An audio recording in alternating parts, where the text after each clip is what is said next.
எல்லாருக்கும் வணக்கம். நான் உங்கள் மகேந்திரன். ரீசெண்டாக நான் ஒரு இன்டர்வியூ கொடுத்துருந்தேன். அதில் நான் பேசின நிறைய விஷயங்கள் பயங்கரமாக ட்ரால் ஆச்சு.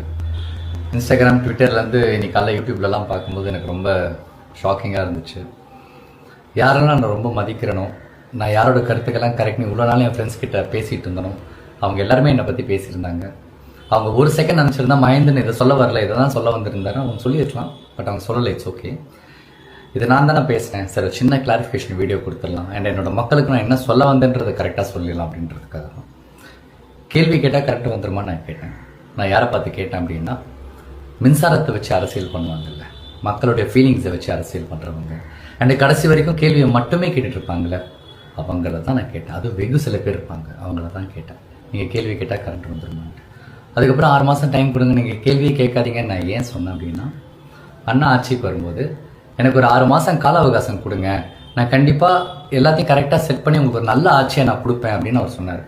அவர் மேலே இருக்கிற நம்பிக்கையில், அன்பில், ஸோ அவரையே கேட்டிருக்காரு, நம்மளும் கேட்போன்ற ஒரே சென்ஸில் தான் நானும் சொன்னேன். அவர் 6 மாதம் டைம் கொடுங்க, கேள்வி மட்டுமே கேட்காதீங்கன்ட்டு. அதுவும் வெகு சில பேர், பொதுமக்கள் கிடையாது. அண்ட் அப்புறம் இந்த சோலார் சிஸ்டம்லாம் சொன்னேன். எஸ், அது என்னுடைய தப்பு தான், அது என்னோடய வார்த்தை பிழை தான். நான் ஒன்றும் பயங்கரமான ஸ்டூடெண்ட்லாம் கிடையாது. நான் ரொம்ப கஷ்டப்பட்டு 10th முடிச்சுட்டு அப்புறம் 12th போய் 11th 12th ஐயோப்பா படிக்க முடியாமல் நடுவிலே ஓடி வந்துட்டேன். ஸோ ரொம்ப சாதாரண ஒரு ஆவரேஜ் ஸ்டூடெண்ட் தான். ஸோ அதனால் நான் தப்பாக சொன்னேன். அதை நான் வந்து சோலார் எனர்ஜின்னு சொல்லியிருக்கலாம், சோலார் பவர்னு சொல்லியிருக்கலாம், சோலார் பேனல்னு சொல்லியிருக்கலாம், இந்த மாதிரி நிறைய விஷயம் சொல்லியிருக்கலாம். அங்கே நான் சரியாக என்னால் சொல்ல முடியல. நான் என்ன சொல்ல வந்தேன்றதை இப்போ நான் சொல்கிறேன். 2015 கொச்சி இன்டர்நேஷ்னல் ஏர்போர்ட், நம்ம கேரளாவில் ஒரு ஏர்போர்ட் இருக்குது. அந்த என்டையர் ஏர்போர்ட்டும் சோலார் எனர்ஜி சோர்ஸில் தான் அது ஒர்க் ஆகிட்டு இருக்கு. என்டையர் ஏர்போர்ட் நீங்கள் ஃபுல்லாக பார்த்தீங்கன்னா அந்த ஏர்போர்ட்டை சுற்றி சோலார் பேனல்ஸாக தான் இருக்கும். அதில் வர்ற அந்த எனர்ஜி சோர்ஸில் தான் அந்த ஏர்போர்ட்டே ரன் ஆகிட்டு இருக்கு. உலகத்திலேயே ஃபர்ஸ்ட் ஏர்போர்ட். நான் அதை நினச்சிருக்கேன். அப்போ நினச்சிருக்கேன், ஏன் நம்ம தமிழ்நாட்டில் இந்த மாதிரிலாம் இல்லை, நம்ம கிராமத்தில் எவ்வளோ மக்கள் கஷ்டப்பட்டுக்கிட்டு இருக்காங்களே, அங்கே ஒரு கவர்மெண்ட் செஞ்சுதே, இந்த நம்ம ஊரில் கவர்மெண்ட்டே செய்யலையா அப்படின்னு நான் நினச்சேன். அப்புறம் பார்த்தா 2011 அன்னைக்கு சிஎம்மாக இருந்த ஜெயலலிதா அம்மா அவங்களோட வீட்டு மனை திட்டத்தில் வீட்டுக்கு மேலே சோலார் பேனல்லாம் வச்சு செட் பண்ணி ஒரு டெக்னாலஜி இன்ட்ரடியூஸ் பண்ணியிருக்காங்க. ஏன் பண்ணாங்க? மக்கள் கரண்ட் இல்லாத நேரத்தில் கஷ்டப்படக்கூடாது, அவங்களுக்கு இந்த ஃப்ரீ சோர்ஸ், இந்த ஃப்ரீ எனர்ஜிலேருந்து எலக்ட்ரிசிட்டி வந்துட்டு ப்ரொடியூஸ் ஆகும், இதில் மக்கள் ஓரளவுக்கு பயனடைவாங்கன்ற ஒரு டெக்னாலஜி. அன்றைக்கி நம்ம அதை ஃபாலோ பண்ணி தான் இன்றைக்கி இந்த 2026 நம்ம டெக்னாலஜி நல்லாவே நம்ம அதை புரிஞ்சிருப்போம். அதெல்லாம் நம்ம மிஸ் பண்ணிட்டோம். இதெல்லாம் தான் நான் சொல்ல வந்தேன். அப்புறம் சொன்னேன், என் வீட்டிலேருந்து கரண்ட் எடுத்துக்கணும். நான் எப்படி என் வீட்டிலேருந்து கரண்ட் எடுத்துப்பாங்க? என் வீட்லேயும் கரண்ட் எடுத்தாலும் எடுத்துக்கோங்க, நான் இப்படியே இருக்கேன், கஷ்டப்படுறேன், இந்த மக்களாக கஷ்டப்படுறேன்னு தான் நான் சொல்ல வந்தேன். இந்த மாதிரி நிறைய விஷயங்கள் பயங்கரமாக தப்பாக கன்வே ஆகிடுச்சு.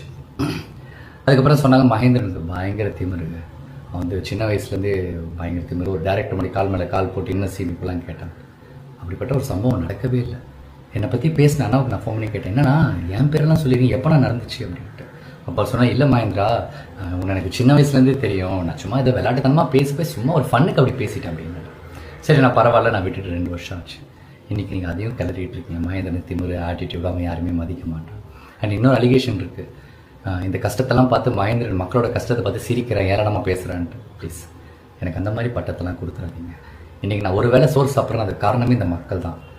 இவ்வளோ முக்கியமான இந்த மக்களை நான் எப்படிலாம் இருப்பேன்? என் கூட வேலை பார்த்தவங்க, என் கூட பழகுனவங்களுக்கு தெரியும் நான் இந்த மக்களை எவ்வளோ விரும்புகிறேன், அவங்களை எவ்வளோ நேசிக்கிறேன் அப்படின்ட்டு.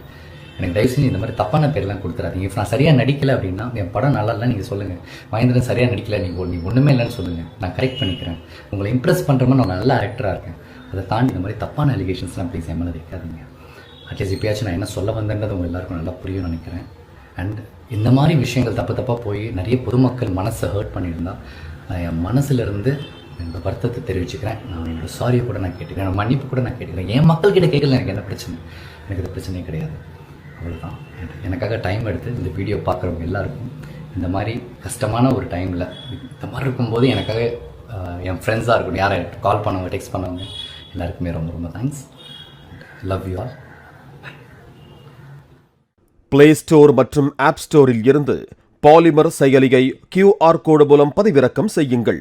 செய்திகளை உடனுக்குடன் பெறுங்கள்.